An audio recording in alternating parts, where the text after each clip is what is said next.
by a guy named Gus Lee. And he tells a story of when General Norman Schwarzkopf came and lectured at his class at West Point. And he poses the class a case study question. And here's the question he asked them. He said, looks out at them. He says, imagine that you and your troops for which you are responsible are on an international border. The enemy can cross it and strike at you with impunity, but you can't cross the border.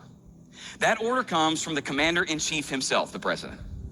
Every night, the enemy crosses the border to kill and wound your men, who are Vietnamese airborne volunteers in your care.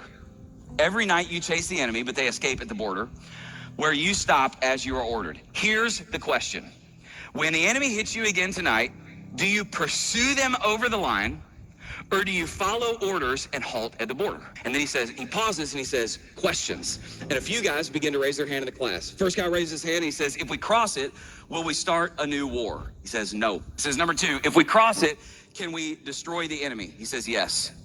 He says, if we cross it and are discovered, will we get in big trouble? And Major Schwarzkopf says, absolutely. Your president will be very displeased with you personally. No more questions? Gentlemen, stop or go. Write your answer on the page in front of you. Then I'm going to go back to what Gus Lee says. I thought the answer was pretty obvious. If I've learned one thing here, it's that you follow orders, especially from the president. Right from wrong, disobeying the president would be very wrong. So I wrote, stop. Major Schwarzkopf asked the class, how many said stop? And Gus Lee says, I raised my hand, so did most of the class. Then he said, how many said go? A sparse few hands raised. The major smiled at the few hands. And then he said this, there are two kinds of people in the world, leaders and careerists. Leaders have character. They act for what is right. They would die for their men. Careerists are self-centered, self-absorbed. They act out of selfishness. They sacrifice their men for a promotion. They lie to pump up results. They save their skins instead of others.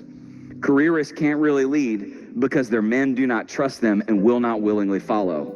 The correct answer for a leader is clear. You cross the border, you destroy the enemy to protect your men. You then take personal consequences to your career, knowing that you violated an order, but you acted for what is right. You feel pride in getting court-martialed and being reduced to private.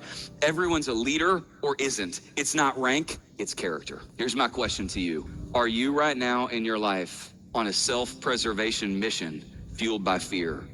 Or are you on a God-glorifying mission fueled by faith?